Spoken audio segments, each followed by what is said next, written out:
Go back, go back. BJP, hi, hi. Hi, hi, hi, hi. Ahoy, ahoy. Property मालिक कौन जय हो कौन मालिक का हाथ निकाले मालिक का अपना काम कर जय हो মুখ্যমন্ত্রী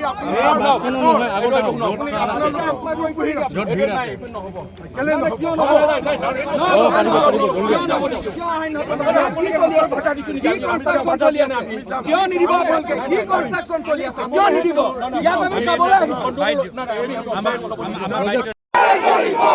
রাইজাক লুটিছে লুটিছে লুটিছে মামিয়া রাইজাক লুটিছে লুটিছে লুটিছে আমি কি কৰা নাই আপুনি কাজি আছে না আমি প্ৰাইভেট কামি আসাল কৈছে কৰা নাই ইয়া প্ৰপাৰ্টি প্ৰাইভেট প্ৰপাৰ্টি এ ভালে লুটা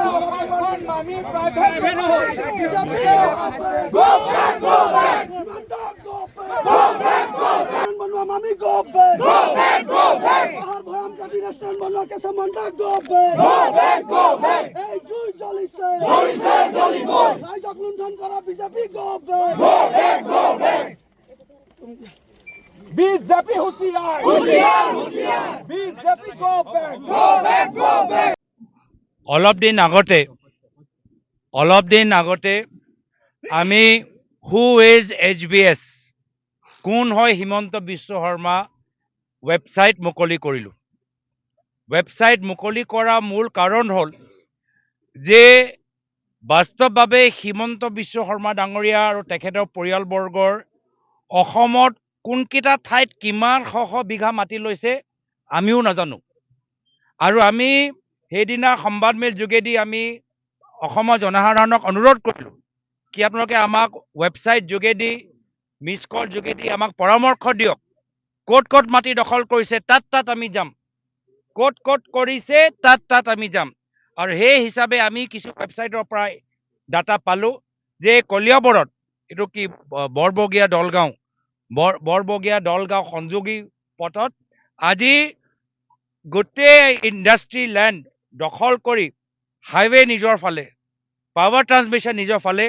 এনেদৰে এটা সাম্ৰাজ্য কলিয়াবৰৰ ভিতৰত সৃষ্টি কৰিছে নগাঁও জিলাৰ ভিতৰত প্ৰায় 100 ওপৰত বিঘা মাটিৰ মালিক আজি তাৰিখত হিমন্ত বিশ্ব শৰ্মা ডাঙৰীয়া আৰু তেখেতৰ পৰিয়ালবৰ্গ আৰু সেইকাৰণে আজি ইয়াৰ আগতে অসমৰ ইতিহাসত আমি এটা কথা শুনিছিলোঁ কি শুনিছিলোঁ যে দেশতকৈ মামা ডাঙৰ নহয় কিন্তু হিমন্ত বিশ্ব শৰ্মা ডাঙৰীয়া অসমৰ মুখ্যমন্ত্ৰী হৈ যোৱাৰ পিছত দেশতকৈ মামি ডাঙৰ কৰি পেলালে যেতিয়াৰ পৰা হিমন্ত বিশ্ব শৰ্মা ডাঙৰীয়া অসমৰ মুখ্যমন্ত্ৰী হৈছে আৰু সেইকাৰণে ৰাইজ এতিয়া গৰজি উঠিছে আৰু ৰাইজে যি কথা আগতে লাচিতে কৈছিল আজি সেই কথা আজি আধুনিক অসমত সেই একেখিনি কথা কৈছে যে দেশতকৈ মামি ডাঙৰ নহয় আৰু এই ক্ষেত্ৰত আমি ৰাইজৰ লগত আছো ৰাইজৰ লগত য'ত অন্যায় আজি কলিয়াবৰ জখলাবন্দৰ ৰাইজে আমাক ৱেবছাইট যোগেদি আমাৰ সহায় বিচাৰিছে য'ত অসমৰ জনসাধাৰণে হিমন্ত বিশ্ব শৰ্মা ডাঙৰীয়া তেখেতৰ পৰিয়ালৰ অন্যায় আৰু অত্যাচাৰ বিৰুদ্ধে সহায় বিচাৰে তাত আমাৰ কংগ্ৰেছ দল থাকিব ৰাইজৰ লগত থাকিব আৰু এইবাৰ অসমৰ ৰাইজ যুঁজিব আৰু অসম জিকিব